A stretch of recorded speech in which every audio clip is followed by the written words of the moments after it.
On est en train de parler d'un sujet très sensible.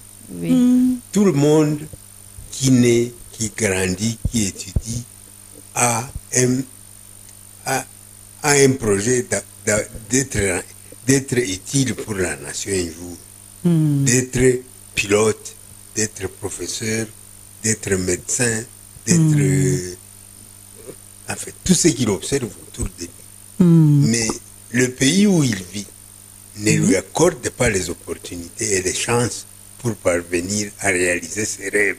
Nous avons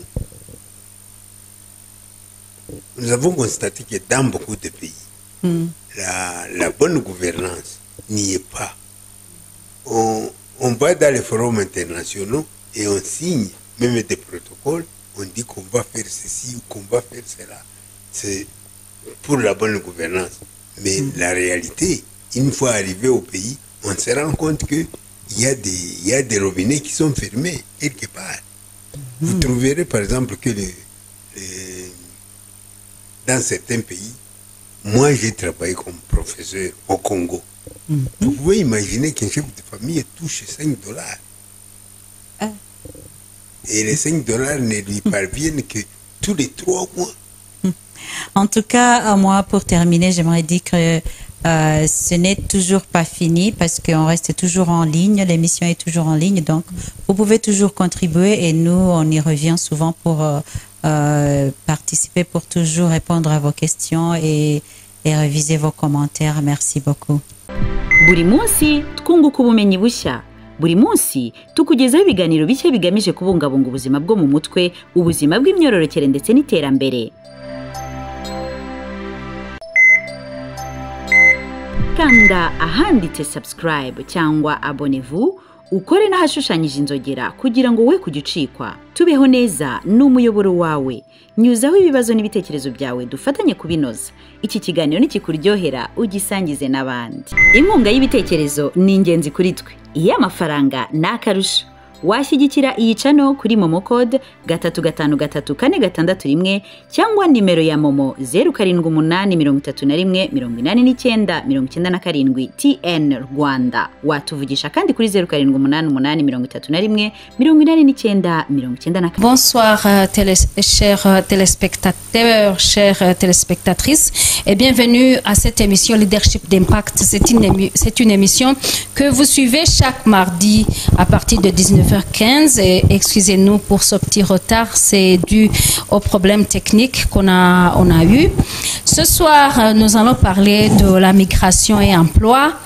On va analyser les opportunités et les défis que les migrants travailleurs rencontrent, d'autant plus que les chiffres ont montré que 80% des mouvements migratoires liés à la recherche du travail sont à l'intérieur de l'Afrique, tandis que 20% des mouvements migratoires sont vers d'autres continents.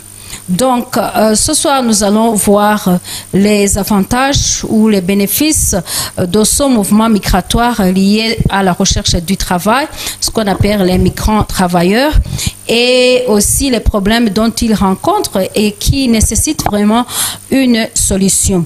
Je ne suis pas seule, moi c'est Solange Ayanoné, je suis avec ma collègue et mon amie Jane Ouimana. Bonsoir Jane. Bonsoir Solange. Est-ce qu'on peut rapidement avoir... tu peux nous présenter les invités de ce soir? Ah oui, rapidement, nous serons en ligne avec Madame Odette Sarboli. Elle est coordinatrice du programme conjoint UA, OIT, OIM et CEA. J'espère que nous allons entendre beaucoup plus sur ces abréviations. Oui. C'est un programme qui fait la promotion du travail, qui s'occupe des mouvements migratoires des travailleurs. Des Africains qui circulent au niveau de l'Afrique à la recherche du travail, et c'est au sein de l'Union africaine.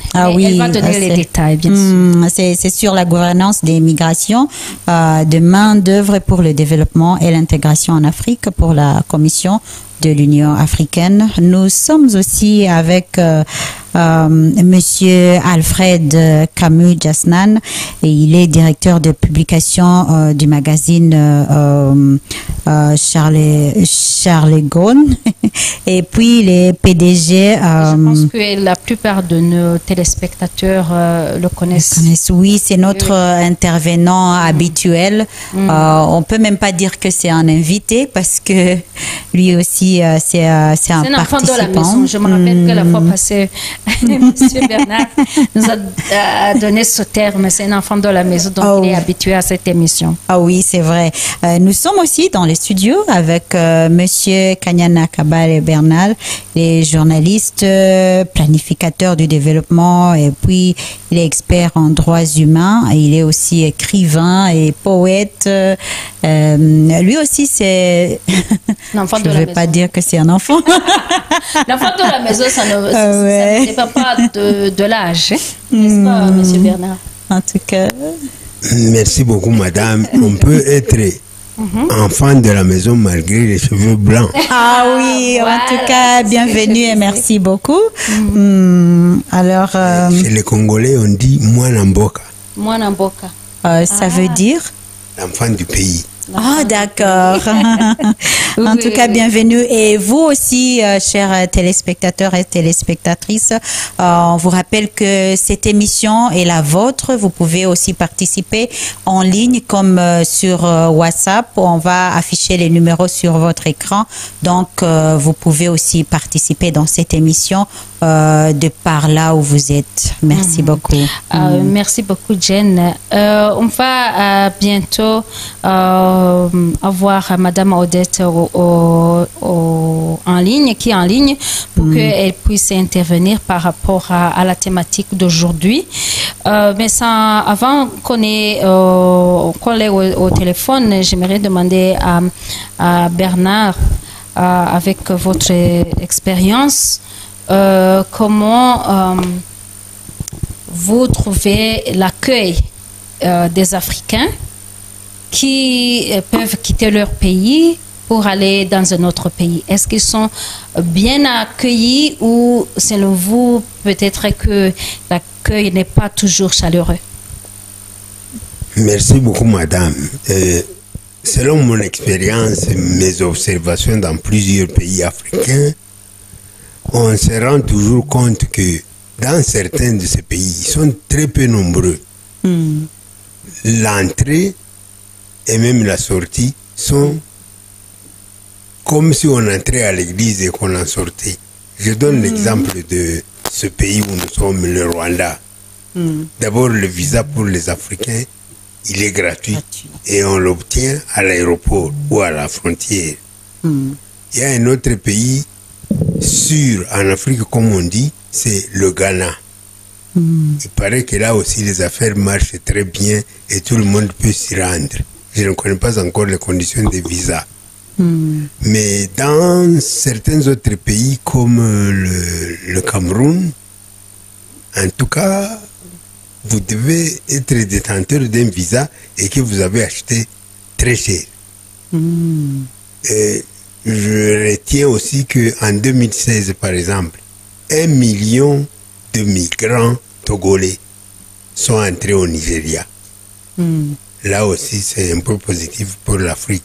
Dans l'East African Community, c'est-à-dire au Burundi, au Rwanda, en Ouganda, en Tanzanie, au Kenya, au Soudan du Sud, et en Somalie, on est en train d'ouvrir les portes, béatement d'ailleurs, pour les entrées. De sorte que aujourd'hui, il est très possible pour quelqu'un de partir de Kigali avec la carte d'identité seulement et passer toutes les frontières que je viens de citer, sauf bien entendu le Burundi. Et d'ailleurs, le Burundi, lui, il a presque suspendu, et aussi la Tanzanie. Il faut avoir laissé passer. Mais au Congo, pour aller se rendre au Congo, les Ougandais payent le visa $150. Mais les Congolais qui se rendent en Ouganda, ils les payent à moins cher.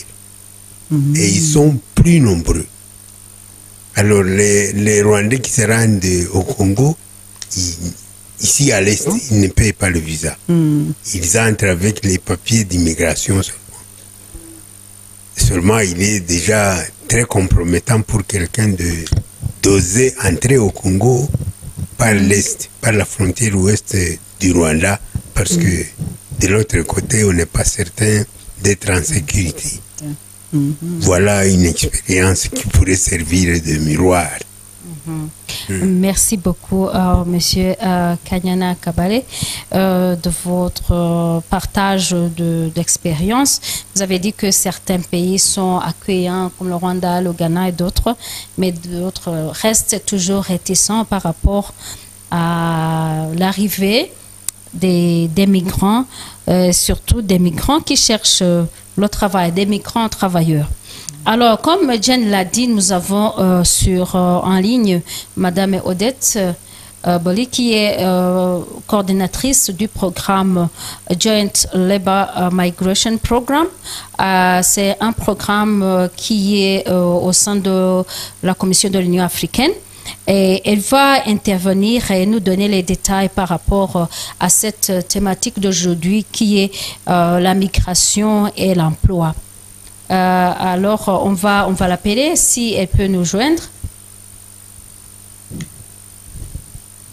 Vous allez pouvoir écouter les détails et surtout la situation des migrants travailleurs en Afrique. Madame Odette, est-ce que vous nous suivez? Je vous dis que nous allons bientôt avoir Madame Odette en ligne. Entre-temps, si elle n'est pas en ligne, on pourra y revenir. Mais Monsieur Kabale, vous avez dit qu'il y a des pays qui sont réticents. Est-ce qu'il y a des raisons? Il y a des raisons qui poussent certains pays à ne pas accueillir les étrangers qui cherchent du travail ou qui cherchent à s'établir dans leur pays? Parmi les grandes raisons. Oui, continuez quand ça va. Parmi les grandes raisons qui font que dans certains pays, les migrants n'ont pas accès au travail, il y a d'abord une sorte de politique que j'appellerais assez médiocre et égoïste. Alors que ces migrants apportent à la fois de l'expertise, apportent des capitaux. Je pense que Madame Odette est en ligne. Bonsoir, Madame Odette.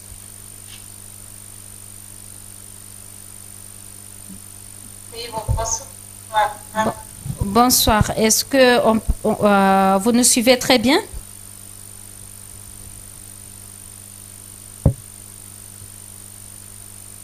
Allô?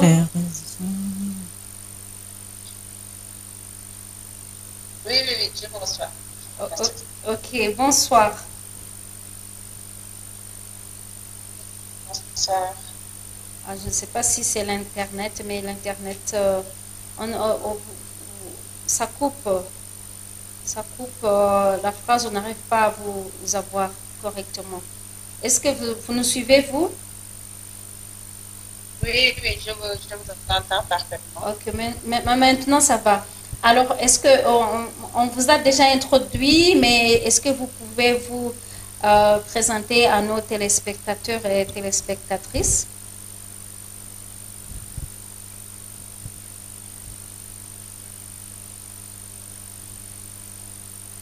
D'accord, merci beaucoup pour l'invitation.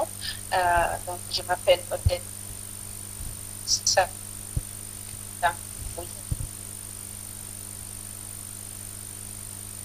Je suis la coordonnatrice du programme sur la mobilité de la main-d'œuvre.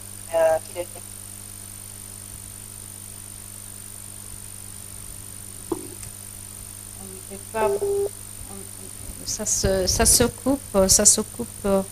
On ne vous a pas très bien. On va essayer d'utiliser encore une fois de faire un appel pour que on puisse savoir si on peut la voir au téléphone. C'est Madame Odette peut-être que du côté technique, je ne sais pas si du côté technique, Emmanuel, est-ce que vous pouvez essayer de joindre Madame Odette? On n'arrive pas à la joindre sur la tablette. Alors, si on peut la voir, on va essayer encore une fois si on a, et elle va vous donner plus de détails sur les problèmes de mouvement migratoire, de mobilité. Oui. Allô, Madame Odette? Oui. Oui, on n'a pas pu vous avoir correctement. Est-ce que vous pouvez commencer par une petite introduction? On vous a présenté, mais c'était brièvement. D'accord. D'accord. Merci beaucoup. Comme je le disais, je m'appelle Odessa Boli. Je suis la coordinatrice du programme conjoint sur la mobilité de la main-d'œuvre. C'est un programme de la Commission de l'Union africaine que nous mettons en œuvre avec l'Organisation internationale pour les migrations, OIM, et l'Organisation internationale du travail, OIT. Ok, merci beaucoup. Est-ce que vous pouvez nous décrire un peu la situation des migrants travailleurs au niveau de l'Afrique? On a bien dit au début que plus de 80% des mouvements migratoires liés au travail sont liés aux gens qui circulent à l'intérieur même de l'Afrique pour chercher du travail. Quelle est leur situation quand ils arrivent dans les pays d'accueil? D'accord, merci. Merci beaucoup pour cette question. Je dois d'abord un peu donner le contexte. Qu'est-ce qui justifie aujourd'hui que les gens, de façon générale, mais surtout les jeunes, soient obligés de quitter leur pays pour aller chercher du travail dans d'autres pays du continent, dans la plupart du temps, et parfois même au-delà du continent. Il faut savoir qu'aujourd'hui, il y a très peu de nos États membres et dont le marché du travail sortent chaque année des écoles comme diplômés. Une étude a été menée par la Banque mondiale il y a 3 ans de cela dans un pays africain. Je ne veux pas citer le nom, mais les résultats de cette étude indiquaient qu'en fait, dans ce pays-là, chaque année, 300 000 jeunes arrivaient dans le marché du travail. Et que, comparé à le nombre de personnes que le marché du travail de ce pays-là pouvait absorber par an, c'était 10 000. Donc, chaque année, le pays... donc, il y avait déjà rien que pour ce pays-là un gap de 290 000 emplois. Et ça, c'est juste un exemple parmi tant d'autres. Ce faisant, l'alternative pour beaucoup de jeunes, surtout, parce qu'on parle plus de jeunes quand on parle de mobilité et de migration, c'est d'aller chercher ailleurs. Et à cela, au nombre des jeunes diplômés, il y a des centaines de milliers de jeunes qui sont déjà dans l'informel. Donc, quand ces jeunes-là se déplacent, la plupart du temps, ils se déplacent d'abord dans les blocs régionaux. Ce que j'entends par les blocs régionaux, c'est ce qu'expliquait un peu votre invité d'abord sur le plateau. C'est-à-dire qu'on a des communautés économiques régionales où il y a déjà la libre circulation des personnes et des biens. C'est le cas de la communauté économique des États de l'Afrique de l'Est. C'est le cas de la communauté économique des États de l'Afrique de l'Ouest, qui est un peu le pionnier dans la libre circulation des personnes et des biens. Donc ces jeunes-là, quand ils quittent leur pays d'origine, ils vont dans les pays limitrophes, dans les pays voisins. Et quand ils arrivent là-bas, c'est vrai qu'ils peuvent entrer librement. La plupart du temps, ils n'ont pas besoin de visa. Quand je prends le cas des pays de la CEDEAO en Afrique de l'Ouest. Mais ce qui se trouve, c'est qu'en fait, la libre circulation, quand on arrive dans un pays, au-delà de 3 mois, on doit chercher soit un certificat, un permis de résidence ou un permis de travail. Malheureusement, souvent, les jeunes ne cherchent pas cela parce que souvent, ils prennent plus de temps pour trouver du travail. Donc, ils sont souvent dans des situations précaires, malheureusement, dans ces pays-là, où ils sont obligés de faire de petits boulots en attendant de trouver ce qu'ils recherchent. L'autre défi également auquel les gens qui migrent à l'intérieur du continent confrontés, c'est la reconnaissance des diplômes et des qualifications. Car comme vous le savez, on est dans un continent où certains étudient en anglais, d'autres étudient en français, certains étudient même en espagnol ou en portugais. Et que les États membres n'ont pas toujours cette reconnaissance mutuelle des diplômes et des compétences. Je peux juste donner un exemple. Par exemple, si vous prenez un pays comme le Sénégal, pour être médecin, on est formé 7 ans. Vous allez dans un pays comme l'Ouganda, on est formé 6 ans. Donc aujourd'hui, si un Ougandais veut exercer au Sénégal, non seulement il y a la barrière linguistique, mais même la durée de la formation. Et pour pouvoir pallier à cela, il faudrait que les États membres arrivent à signer des conventions et des accords de reconnaissance mutuelle des qualifications et des compétences. Ça aussi, c'est un autre défi qui se pose aux jeunes de façon générale qui circulent dans le continent à la recherche d'emploi. Donc il y a le permis de résidence, le permis de travail, qui souvent ils n'arrivent pas à l'avoir parce que c'est pas gratuit, c'est des permis qu'il faut payer. À cela s'ajoute la non-reconnaissance des compétences et des diplômes, et tout cela mis ensemble les souvent dans des situations de précarité.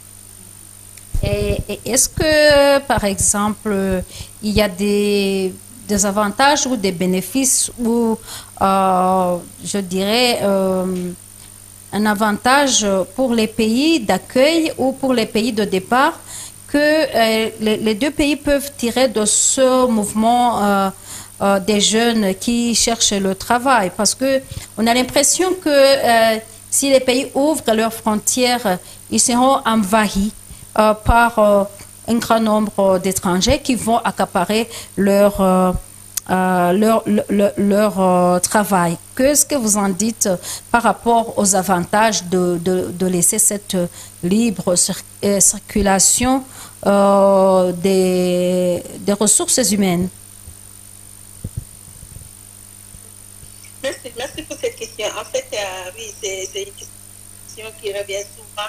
Est-ce que si on ouvre les frontières, on sera envahi? Est-ce que si on ouvre nos frontières, est-ce qu'on pourra même donner du travail à nos jeunes et tout ça? En fait, je pense que l'exemple le plus qui montre que ouverture ou faciliter la mobilité, moi je dirais même pas ouverture de frontières, parce qu'il y aura toujours un contrôle aux frontières, mais faciliter la mobilité des personnes de façon générale et des jeunes à la enquête de travail ne veut pas dire envahissement dans les pays. Et je pense que le Rwanda est un bon exemple. Aujourd'hui, le Rwanda est visa-free, c'est-à-dire tous les Africains qui arrivent au Rwanda, ils obtiennent le visa gratuitement.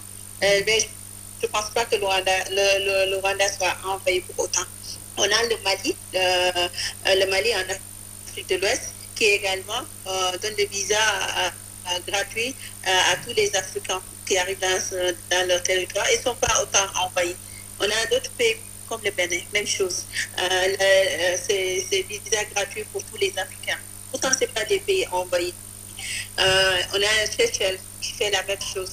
Donc, faciliter de la mobilité ne veut pas dire systématiquement que les gens vont vous envahir.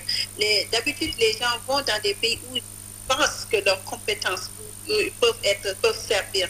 Et vous savez quoi, aujourd'hui, autant dans ce continent-là, tous les pays ne sont pas au niveau de développement. Il y a certains pays qui sont vraiment dans une trajectoire de développement. Et il y a d'autres qui ont besoin de main-d'œuvre. Il faut qu'on le dise. Quand un pays est vraiment en phase de développement, il a toujours besoin de main-d'œuvre. Il a besoin aussi de certaines compétences que parfois il ne peut pas trouver dans son propre marché du travail. De ce faisant, il est obligé de les chercher ailleurs. Je vais vous donner un exemple de ça. Quand j'étais en Ouganda, il y avait une dame qui avait ouvert une usine de fabrication de sucre. Mais la compétence dont elle avait besoin pour faire tourner sa machine, elle était obligée d'aller les chercher jusqu'en Inde. Et vous voyez, si on avait peut-être des jeunes qui étaient formés dans ces métiers-là, dans la zone de l'Afrique, de la communauté économique des États de l'Afrique de l'Est, ils n'auraient pas besoin d'aller jusqu'à l'Inde pour faire venir cette expertise. Et ce qu'elle faisait, en fait, non seulement elle les faisait venir, mais elle cherchait également à ce qu'ils transfèrent cette compétence-là aux jeunes qui se trouvaient là où elle avait son usine. Donc, juste pour vous dire qu'en fait, parfois, ouvrir ou faciliter la mobilité peut permettre aux États d'attirer les compétences dont ils ont besoin pour leur développement. Donc, il ne faut pas toujours voir les histoires de sécurité parce que le contrôle, il y en aura toujours. Les gens, quand ils rentrent, vous ne pouvez pas rentrer dans un pays sans passer par une frontière. Donc, et dans ces frontières-là, la plupart du temps, il y a les contrôles aux frontières. Donc, on peut faciliter la mobilité, mais ça ne veut pas dire qu'il n'y aura plus de contrôle aux frontières. Qu'est-ce que les pays bénéficient de cette facilité, de la facilité de la mobilité intercontinentale? À part la main-d'œuvre, l'expertise et la main-d'œuvre, est-ce qu'il y a d'autres avantages que les pays peuvent bénéficier? Oui. Il y a beaucoup à gagner parce que vous savez, même quand quelqu'un est touriste dans un pays, quel que soit l'alpha, il va payer le loyer. Donc, il va payer le loyer. Parce qu'il va acheter des produits alimentaires. Et on sait tous qu'à chaque fois, même si vous rentrez dans la plus petite ferrette, quand vous achetez, il y a toujours un taxe qui va avec. Dans un pays, il consomme. Et cette consommation-là, ça va dans le développement économique du pays. Donc, en fait, c'est un gagnant-gagnant. Au-delà même de la main-d'œuvre, au-delà même des compétences, la personne investit. Même un touriste qui fait une semaine dans un pays, il est obligé d'investir parce qu'il va consommer et il sera nourri et logé. Donc, tout ça, c'est des choses qu'il doit payer. Il ou elle doit payer. Donc, il y a toujours un gain. Et pour le pays de départ? De ça même, oui. Pour le pays de départ? Allez-y. Et pour le pays de départ, oui, il y a aussi un gain. Dans le contexte de la mobilité de la main-d'œuvre. Quand quelqu'un est installé dans un pays X et il travaille, la personne envoie également fait des transferts de fonds vers son pays d'origine. On sait que pour la plupart du temps, ces transferts de fonds servent à des besoins de consommation. Mais également, ces transferts de fonds permettent au pays d'origine d'avoir de la devise internationale, la monnaie internationale, parce que c'est des transferts qui se font souvent en dollars. Donc, il investit, quoi qu'on dise, il investit dans le bien-être de sa famille. Et au-delà de ça, même, les études l'ont montré. Par exemple, si on prend les femmes qui vont travailler ailleurs, que ce soit au sein du continent ou au-delà même du continent, la plupart du temps, ces femmes-là arrivent à investir dans l'éducation de leurs enfants, arrivent à investir dans la santé de leurs enfants, dans la nourriture et le bien-être général de leurs enfants et de leur famille. C'est pareil aussi pour les hommes. Donc, en fait, les familles qui ont souvent des gens à l'extérieur, si vous les comparez aux familles dont tous les membres sont restés dans les pays, la plupart du temps, ces familles apparaissent comme être un peu plus nantis Donc, au-delà de ça même, les gens qui voyagent, lorsqu'ils reviennent, ils reviennent avec des compétences qui souvent peuvent servir le pays d'origine. Il y a certains, si vous voyez les Africains qui vivent en Europe ou aux États-Unis ou dans les pays développés, ils reviennent avec des compétences qui font souvent des défauts dans les pays d'origine et qui peuvent mettre au service de leur pays d'origine. On a vu des ingénieurs revenir, aider des ingénieurs agronomes, revenir dans le pays d'origine, aider dans l'agriculture. Si vous prenez aujourd'hui un pays comme la Somalie, presque dans tous les secteurs, c'est des Somaliens de la diaspora qui reviennent pour appuyer les pays dans la phase de transition où ils sont. Donc il y a un gain énorme également pour les pays d'origine. Et maintenant, dans un contexte où la migration se fait même il ne faut pas occulter cela aussi, parce que même si on a 80% des Africains qui migrent, 20% là, qui est éparpillé dans le reste du monde. Si on prend le contexte européen, ils sont aujourd'hui confrontés au vieillissement de la population. Donc, ces migrants qui vont les migrants africains qui vont dans les pays européens aujourd'hui, ils les aident à résorber le gap qu'il y a dans leur marché du travail. Parce qu'ils sont confrontés à un véhicule et ils sont toujours dans un... Et donc, c'est soit au développement des pays d'origine et des pays de destination. Merci beaucoup, Madame Odette, de votre intervention. Merci vraiment de cet éclaircissement. Jen? Oui, mais moi, je me pose toujours des questions. Peut-être que Monsieur Kanyana peut nous aider quand il a parlé aussi de... Alfred. Oh, Alfred va participer peut-être parce que j'ai pensé au chômage qui peut être un grand problème, qui est déjà un problème parce que la plupart des pays africains sont jeunes. Il y a beaucoup de jeunes qui font face à ces problèmes de chômage. Alors, s'il y a les étrangers qui arrivent, qui cherchent aussi le travail, ça va aggraver ce problème de chômage. Alors, peut-être que M. Kabare a un mot à dire sur ça, mais on va aussi demander à Mme Odette par rapport au chômage. Oui, M. Kabare. Concernant le chômage, c'est toujours une opportunité que de partir de son pays pour des raisons de recherche du travail. Je vais donner un cas concret. La semaine passée, il y a eu dans une cérémonie où une association composée uniquement des enseignantes du primaire d'origine congolaise, elle est même appelée loin des yeux, elles étaient plus ou moins 40. Et ces enseignantes ne sont pas seulement venues du Congo pour s'installer ici et travailler, mais comme venait de le dire Madame Odette, elles investissent dans l'éducation de leurs enfants, ici ou chez eux au Congo, chez elles au Congo. Et leurs maris vivent de leur salaire. Et les jeunes filles qui viennent travailler ici, elles investissent dans leur bien-être. Elles grandissent. Et elles sont comme des fruits mûrs que les jeunes fiancés viennent chercher. Et quand elles se marient, leurs maris viennent s'installer ici. Il y en a deux qui se sont installés.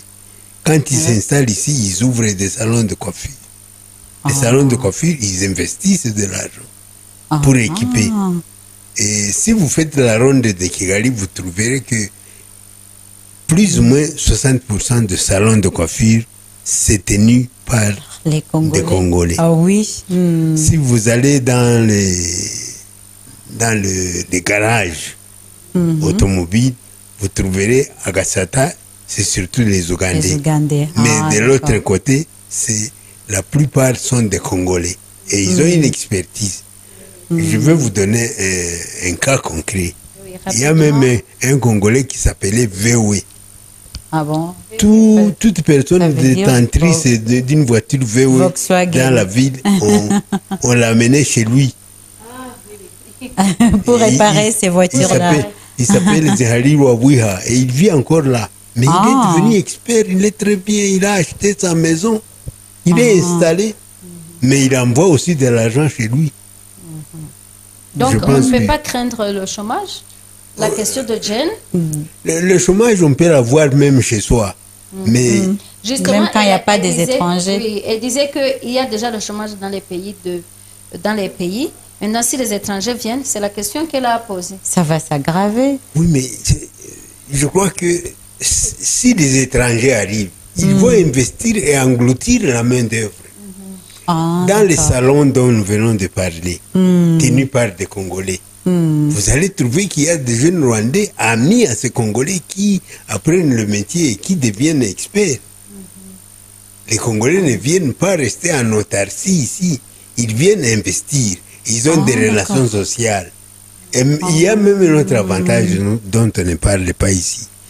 L'avantage de l'interculturalité.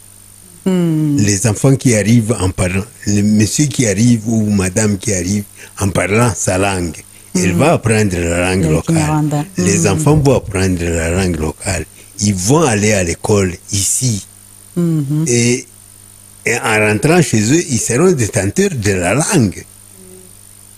C'est aussi une richesse. Ils seront détenteurs de la coutume rwandaise. Il y en a même qui portent les mikenyero. Ah oui. Tout en étant zaïroise. Traditionnelle rwandaise. Oui, la tenue traditionnelle rwandaise. Oui, justement, récemment, j'ai assisté à un mariage d'un Congolais qui a vécu beaucoup d'années ici au Rwanda.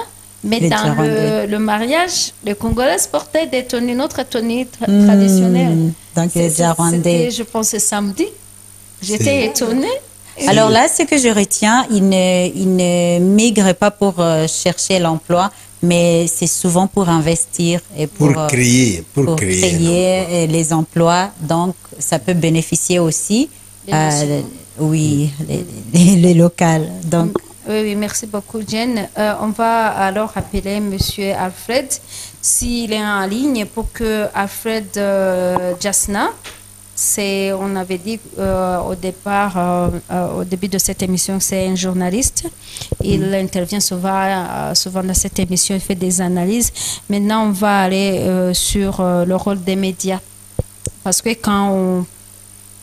avant qu'on ne suive d'autres journalistes, des vidéos, souvent on a l'impression que la plupart des médias parlent des mouvements migratoires vers l'Europe, l'Amérique, le Canada, bon, c'est l'Amérique toujours, Australie, maintenant on parle beaucoup d'Australie. Et Asie aussi. Hein? Oui. Donc si, Alfred, si vous êtes en ligne, est-ce que vous nous suivez?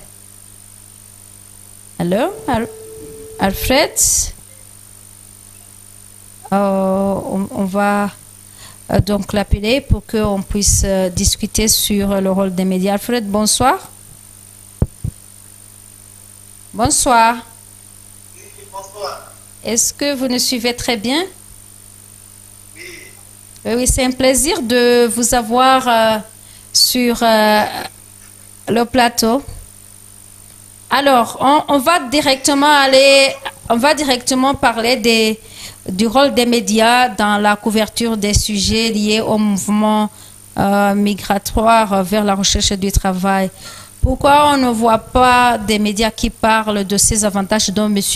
Kabalé était en train de parler, des exemples des gens qui ont quitté leur pays, qui se sont installés dans d'autres, qui sont en train de créer l'emploi, mais aussi qui retournent pour envoyer l'argent dans leur pays. Pourquoi on ne voit pas ça? Bon, avant tout, je vous remercie de m'avoir par rapport à ce thème. La plupart des médias africains ont les mains liées. Et pourquoi ces médias ont les mains liées? La majorité des médias africains reçoivent leur financement venant de l'extérieur, et cela a soit les fondateurs de ces médias, ou soit les journalistes qui travaillent dans ces groupes de médias, ou soit les télévisions. Donc, quand on essaie de voir, en effet, pour parler de la question de la migration en Afrique, il va falloir que ces médias acceptent de se pencher sur ce thème.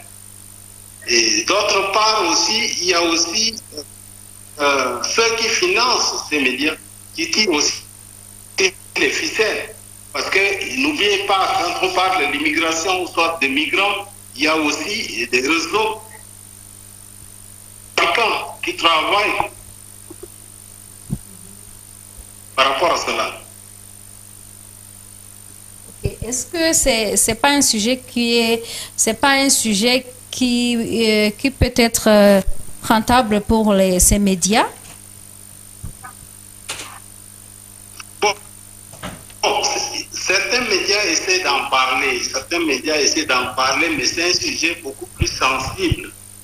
Donc, la plupart des médias, comme ils ne sont pas indépendants, comme on le dit, ils sont en train de communiquer ou écrire des articles sur certains thèmes, mais avec le contrôle de ceux qui les financent. Donc, ils n'ont pas les médias de migration, de l'immigration. Vous voyez? C'est ça le problème. Et... nous, récemment, par rapport au colloque du Sénégal sur la migration des journalistes africains, du 5 au 7 août de ce mois, je crois. Donc, ils ont essayé de motiver les journalistes de se pencher sur ce sujet. Mais le grand problème en est que ces médias africains ne sont pas des médias africains, sont financés. Vous savez très bien que le monde extérieur qui finance ces médias ne seront pas pour le développement ou bien la sensibilisation tout autour de la question de la migration.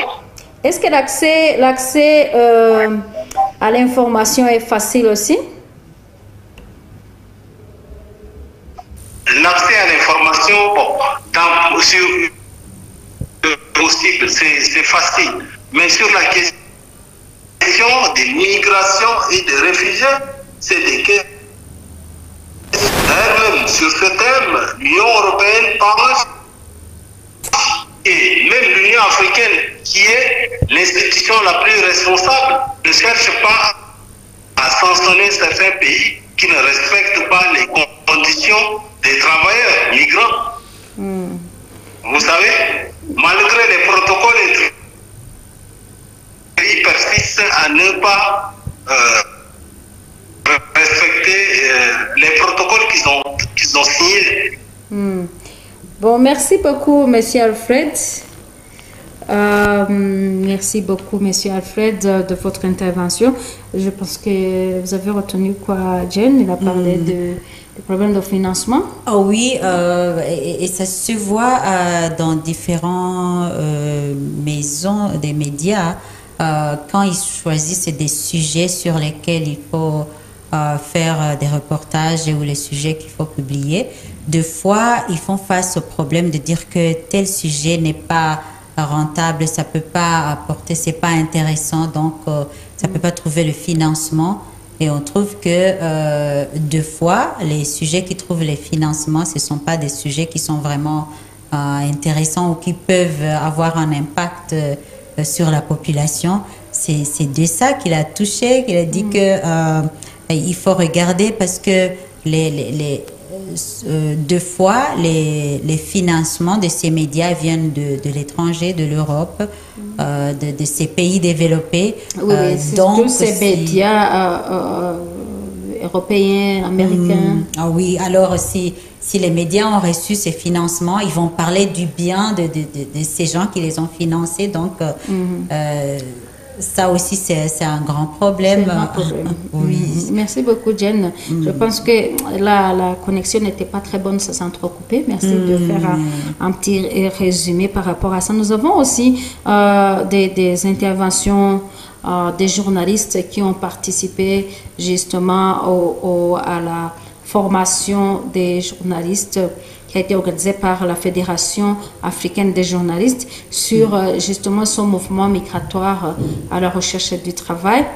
Et nous aimerions suivre leurs interventions. Jen, on commence par qui? Denise ou par Denise. Denise de la RDC. La technique, si on peut avoir la vidéo de Madame Denise. La technique, s'il vous plaît, on aimerait avoir la vidéo de Madame Denise après la formation de Dakar sur le problème de mouvement, mobilité des gens par rapport à la recherche du travail. Donc, si la technique peut nous mettre la vidéo de Madame Denise, elle est de la République démocratique du Congo. Merci Madame la journaliste. Premièrement, je remercie les organisateurs, la Fédération africaine, en en partenariat avec l'Union africaine qui ont pensé à nous journalistes à développer cette thématique qui parle sur les questions migratoires parce que dans nos médias respectifs, souvent cette thématique n'est pas développée.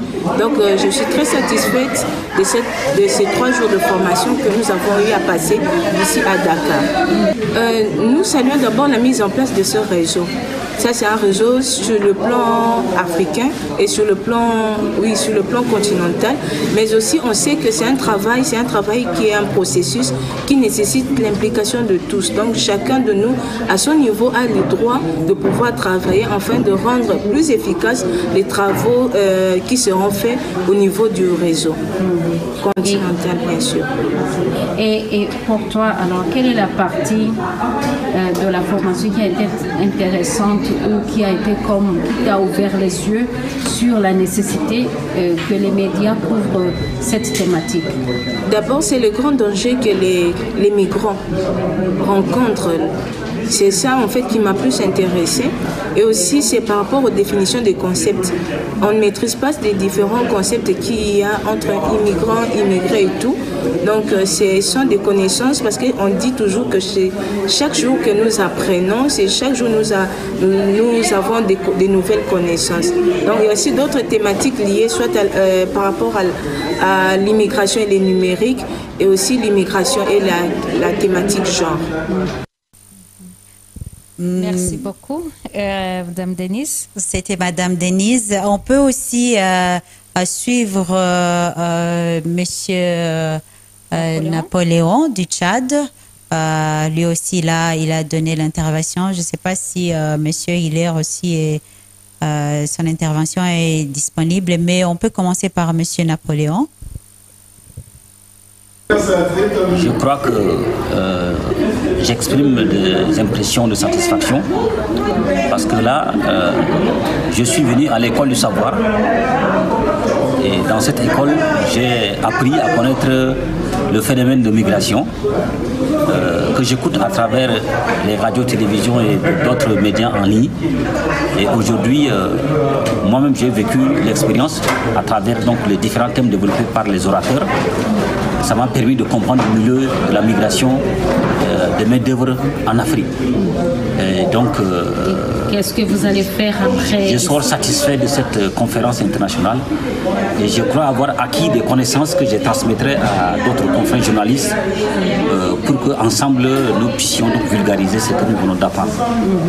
Et quel est le rôle du réseau qui a été formé ici? Qu'est-ce que vous allez faire par rapport à ça? C'est vrai que je ne fais pas partie des 5 membres désignés pour diriger le réseau, mais déjà, une fois reparti chez moi au pays, c'est-à-dire chez moi au Tchad, je ne manquerai pas de vulgariser donc, la mission qui est assignée à cette équipe, qui est de sensibiliser à la base tous les confrères, toutes les consoeurs pour la substance, pour l'intérêt que nous devons apporter ensemble pour le phénomène de migration de main-d'œuvre en Afrique. Merci. Merci beaucoup, Napoléon. C'est un journaliste du Tchad. C'était après la formation des journalistes sur justement cette thématique des migrants travailleurs dont les médias africains n'ont pas le temps ou n'ont pas les moyens ou ne sont pas conscients n'étaient pas conscients que c'était vraiment un problème, mais que maintenant ils vont commencer à traiter après la formation qui a été organisée par l'Union africaine avec l'appui de l'OIM. En tout cas, merci de mentionner que l'Organisation internationale des migrations. Oui. Parce que ça montre que leur intervention montre qu'on va voir le changement qui va arriver. Je crois que c'est la même chose que M. Hilaire aussi avait mentionné. Donc, dans le futur, on peut bien espérer le changement. Et puis, en parlant du changement, M. Kanyana aussi peut intervenir en nous parlant peut-être qu'il y a une cause que les gens n'ont pas mentionnée et que peut-être que c'est sur cela qu'on peut chercher des solutions durables. Merci beaucoup, madame. Mais pour moi, la grande cause qui freine les migrations, c'est surtout le capitalisme. Avec tout ce que nous avons comme cohorte de malheurs laissés par le capitalisme, notamment l'implication dans l'éducation des enfants. Donc il y a des personnes qui ne sont pas qualifiées parce qu'ils n'ont pas pu faire de bonnes études. Alors, ces personnes qui ne sont pas qualifiées et qui n'ont pas pu faire de bonnes études ne peuvent pas se mouvoir pour aller chercher du travail ailleurs. Ils restent sur place. Si beaucoup de pays africains, si tous les pays africains pouvaient se lever comme un seul homme vers ce qu'on appelle objectif de développement durable prôné par les Nations Unies, vers le respect des droits de l'homme, vers l'éducation pour tous, comme ça se fait ici au Rwanda, je crois que il y aurait une sorte de liberté présentée et une sorte de tonus pour le développement. Parce que même le secrétaire général des Nations Unies, M. Antonio Guterres, il est en train de plaindre chaque jour. Il plaint chaque jour la lenteur dans la mise en œuvre des objectifs du développement, surtout pour les pays africains. Alors, ces objectifs du développement durable pour les pays africains, je crois qu'ils ne citent pas les responsables politiques. Les responsables politiques sont soit préoccupés par d'autres intérêts cachés, des agendas cachés qu'on ne voit pas, et ils ne veulent pas promouvoir le développement pour tout le monde, le développement dans tous les secteurs. Et qu'est-ce qu'il faut faire surtout par rapport à ça? Parce que ces organisations comme l'ONU, l'Organisation des Nations Unies, comme l'Union africaine ou l'East African Community, ou bien d'autres, la CEDEAO, il a parlé de la CEDEAO et d'autres CAC, ne sont pas, je dirais, ils ne punissent pas. Ce sont des organisations qui sont là, mais je pense qu'ils n'ont pas de sanctions pour les personnes qui ne vont pas mettre en pratique. Et il a parlé, Alfred, je pense, des protocoles qui ont été signés pour faciliter les migrants travailleurs à travailler dans les pays. Mais les protocoles sont signés, sont ratifiés. Mais la mise en œuvre de ces protocoles, on ne voit pas. Vous avez parlé d'Antonio Guterres, de ces plaintes qui se plaignent de ne pas pouvoir mettre en œuvre ces protocoles. Alors, qu'est-ce qu'il faut faire? Puisque les organisations ne sont pas sanctionnées ou ne sanctionnent pas ou ne punissent pas, c'est quelque chose qu'on fait volontairement. Et qu'est-ce qu'il faut faire pour que ces pays qui ont signé ces conventions, ces protocoles, je lisais un protocole sur justement la mobilité des travailleurs, où on parle des droits des travailleurs, où on disait qu'un migrant travailleur qui a perdu son travail, on ne doit pas lui retirer comme ça son permis de travail. Il faut lui donner le temps de chercher un autre.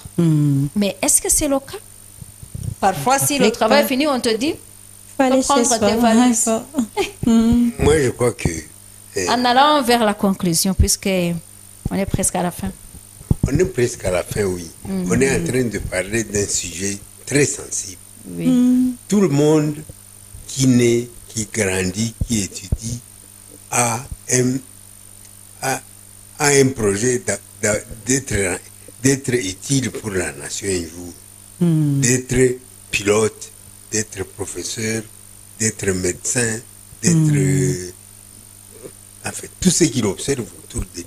Mais le pays où il vit ne lui accorde pas les opportunités et les chances pour parvenir à réaliser ses rêves. Nous avons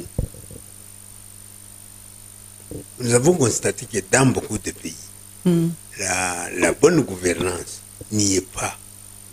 On va dans les forums internationaux et on signe même des protocoles, on dit qu'on va faire ceci ou qu'on va faire cela. C'est pour la bonne gouvernance. Mais la réalité, une fois arrivé au pays, on se rend compte qu'il y a des robinets qui sont fermés quelque part. Vous trouverez par exemple que dans certains pays, moi j'ai travaillé comme professeur au Congo. Vous pouvez imaginer qu'un chef de famille touche $5. Et les $5 ne lui parviennent que tous les 3 mois. Et les $150, les $15, il ne les a pas à la fois. Il les a de manière morcelée alors qu'il a travaillé. Et il a une hiérarchie politique qui arrive jusqu'au niveau du ministère. Mais cette hiérarchie politique, elle est là seulement de nom. Elle ne sert pas le peuple. Peut-être qu'ils ont d'autres agendas. D'autres difficultés aussi, ou d'autres priorités. Vous trouverez des gens qui arrivent là-bas pour chercher les voies électorales, ils font des promesses farfelues et à la fin de leur mandat, ils n'ont réalisé aucune et personne ne leur demande. Oui, justement, en revenant sur les conventions qui sont signées mais qui ne sont pas mises en œuvre. Surtout, qu'est-ce qu'il faut faire? Ce qu'il faut faire, ce n'est pas à mon niveau. Ce qu'il faut faire, c'est d'abord sensibiliser tous les citoyens de tous les pays sur leur droit à l'autodétermination en matière de bonne gouvernance et de demander aux autorités des comptes à un moment donné. Mais puisque souvent les citoyens ne savent pas que ces protocoles ont été signés, comment ils vont le savoir si les médias aussi ne sont pas engagés dans cela? Nous avons entendu notre confrère Jasna. Il dit que les médias ne diffusent que ce qui est conforme à la ligne éditoriale, c'est-à-dire à la convention signée avec le financeur de ces médias. Si on mettait sur pied un média qui sensibilisera chaque jour les gens à la connaissance de leurs droits, je crois que ce serait une bonne chose. Et je proposerais qu'à Isango Star, vous cherchiez une alcôve d'une émission sur les droits de l'homme.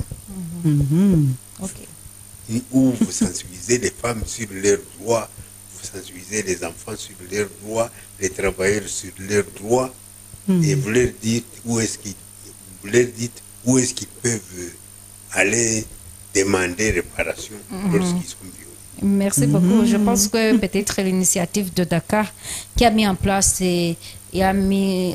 un réseau de journalistes, donc les journalistes qui étaient là-bas, qui représentaient les pays, ils ont formé un réseau. Je pense que c'est le début aussi, un réseau qui va focaliser uniquement sur cette thématique-là de mouvement migratoire à la recherche du travail. Donc c'est aussi un début. Un grand début. Mais ce sont ce que les intervenants Denise et Napoléon ont dit.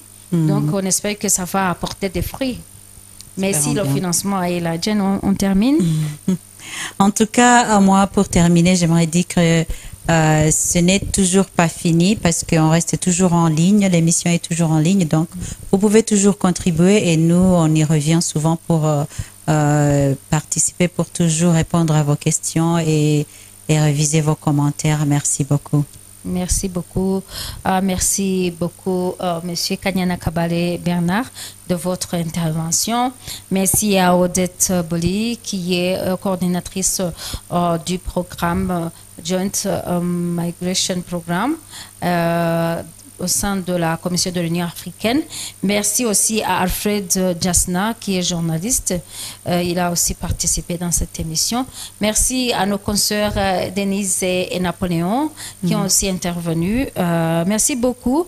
Notre émission, ça reste en ligne, comme Jen l'a dit, mais vous pouvez aussi la suivre tous les mardis à 19h15 heure de Kigali sur Star Times et sur Canal+. À la prochaine. Au revoir. Buri munsi twunguka ubumenyi bushya. Buri munsi tukugezaho ibiganiro bishya bigamije kubungabunga ubuzima bwo mu mutwe, ubuzima bw'imyororokere ndetse n'iterambere. Kanda ahanditse subscribe cyangwa abonnez-vous ukore n'ahashushanyije inzogera kugira ngo we kugicikwa. Tubeho neza n'umuyoboro wawe. Nyuzaho ibibazo n'ibitekerezo byawe dufatanye kubinoza. Iki kiganiro nikikuryohera ugisangize n'abandi. Inkunga y'ibitekerezo ni ingenzi kuri twe. Iy'amafaranga n'akarusho. Washyigikira iyi channel kuri Momo Code 353461 cyangwa nimero ya Momo 0783318997 TN Rwanda. Watuvugisha kandi kuri 0788318997.